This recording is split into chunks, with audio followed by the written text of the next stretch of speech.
Terus alhasil teman kita yang counter itu, padahal yang sehari-harinya itu sehari-harinya memang servis HP, itu terkena kasus guys, atau terkena pasal, yaitu pasalnya membantu tindak kejahatan. Padahal ya memang kita nggak berniat membantu kejahatan guys ya, kita memang hari-hari ya memang seperti ini di dunia servis kita ya memang kayak gini. Kita nggak membantu kejahatan, kita bahkan nggak tahu orang itu jahat atau enggak. Kalau ada pasien datang kita eksekusi.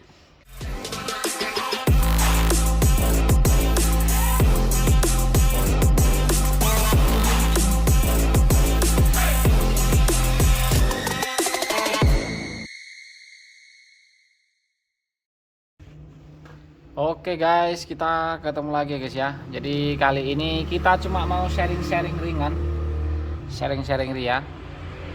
Nggak ada pembahasan kasus yang begitu berat.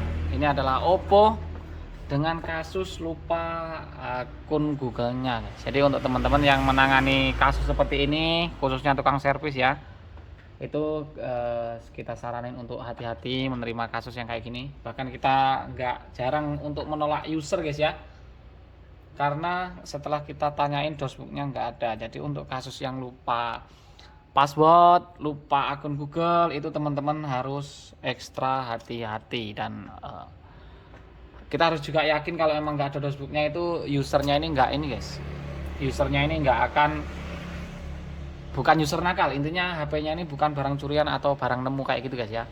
Ini hanya sedikit sharing, kita mau eksekusi, sambil eksekusi kita sambil cerita guys ya. Ini pengalaman teman kita, masih satu kabupaten, satu komunitas, cuma beda kecamatan dengan kita guys.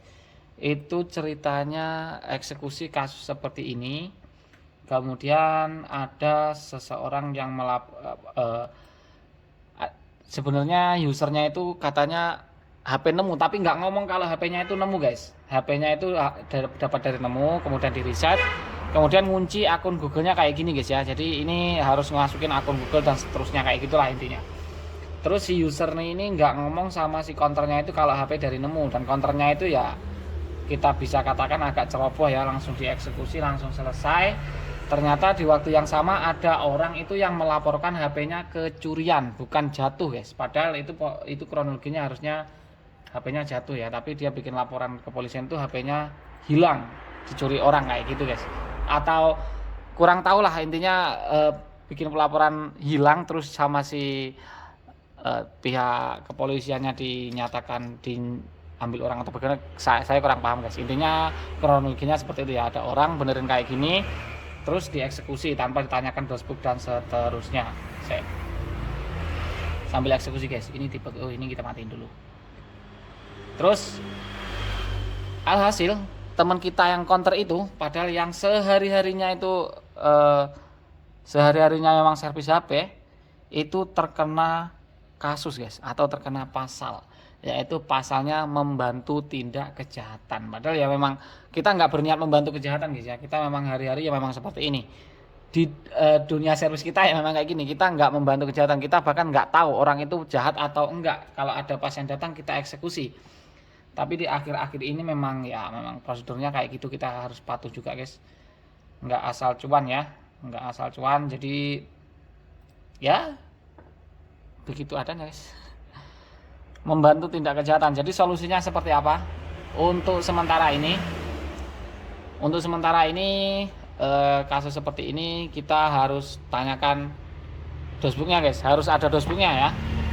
Kalau nggak ada dosbooknya bagaimana? Kalau nggak ada dosbooknya harus pakai surat keterangan hilang ya guys ya.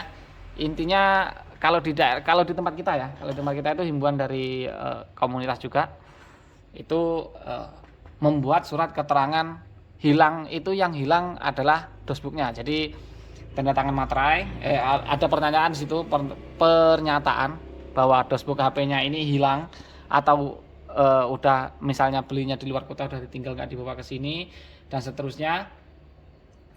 Nah, terus kita lanjutkan dulu guys, ini habis di reset.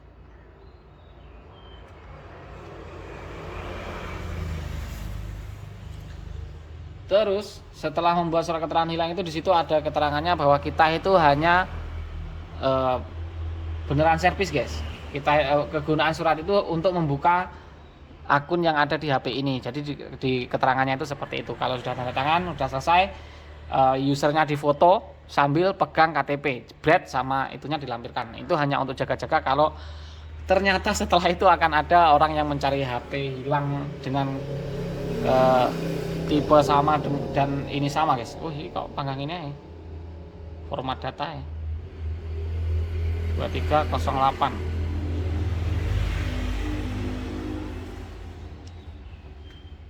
Di situ keterangannya udah sukses guys.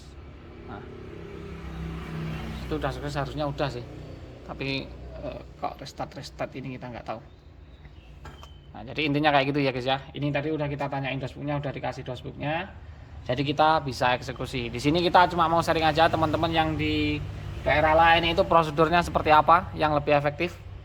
Tolong sharing juga di kolom komentar biar kita sama-sama ini guys ya. Sama-sama tahu gimana cara amannya. Bahwa apalagi kalau kita hidupnya di daerah pedesaan kayak gini guys. Ada tetangga kita yang mau benerin kayak gini, kalau misalnya nggak ada dashboard harus surat pernyataan, itu kayak seolah-olah kayak kurang nyaman aja gitu guys ya. Sama-sama kenal kok sampai segitunya, padahal prosedurnya memang seperti itu. Jadi ya gimana lah. Padahal kita itu bukan bermaksud mau membantu tindak kejahatan dan seterusnya seperti yang yang dituduhkan kayak gitu guys ya. Kalau kita membeli itu bisa masuk penadah, itu bisa jadi penadah guys. Tapi padahal kita nggak tahu kalau ini barang curian. Itu yang pertama. Dan sekarang itu ada kasus lagi yang cuma buka kayak gitu aja guys, itu bisa terkena kasus tindak pidana ini membantu tindak kejahatan. Wah, susah guys ya. Jadi memang kayak gitu, walaupun ininya banyak, dapatnya banyak, sekitar bisa 100 sampai 200 ribu, tapi resikonya seperti itu. Jadi kira-kira kalau teman-teman di sana seperti apa untuk kasus yang kayak gini, silahkan sharing di kolom komentar guys ya. Jadi mungkin ini tinggal tunggu loading aja, udah selesai. Mungkin hanya itu aja guys video kita kali ini. Mudah-mudahan videonya ini bisa menjadi tambahan wawasan untuk teman-teman yang buka-buka program-program kayak gini. Bahkan kalau di nota ini, kalau di komunitas nggak boleh ditulis ini guys ya. Misalnya lupa pola itu nggak boleh, kasusnya itu lupa pola itu nggak boleh. Kita harus tulis program dan seterusnya kayak gitulah. Kurang paham intinya kita ikutin prosedur aja, prosedurnya kayak gitu. Pertama tanya dashboard, kalau nggak ada dashboard minta surat keterangan hilang dashboardnya, sama usernya tanda tangan di atas materi di surat pernyataan tadi, sama di foto sambil pegang KTP ya, kayak gitulah kurang lebih guys ya. Jadi mungkin hanya itu dulu yang bisa kita share hari ini, bukan untuk umum tapi untuk user kali ini ya. Umum juga gak apa-apa lah, kita konsumsi bareng-bareng.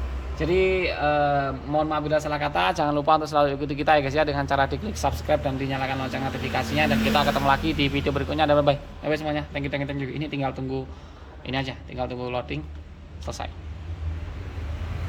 Oke, ini udah nyala guys, kita tinggal buka-buka. Next pakai bahasa Indonesia lah.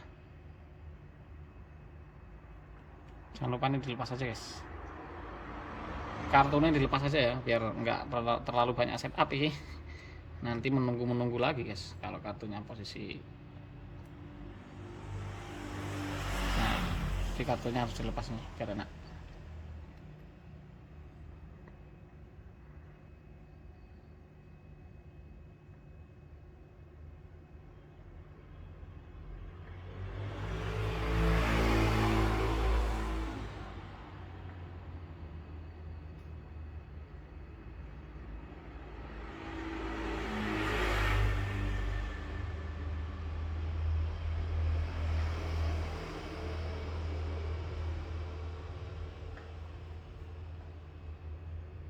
Oke, kita lewati aja dulu semuanya guys. Tombol selesai, mulai. Apakah FRP? Enggak ya, aman ya, aman sayang. FRP sudah hilang. Waktunya bayaran. Bayaran is the key. Oke, selesai guys. Ini tinggal di close saja, selesai gitu guys. tek tek.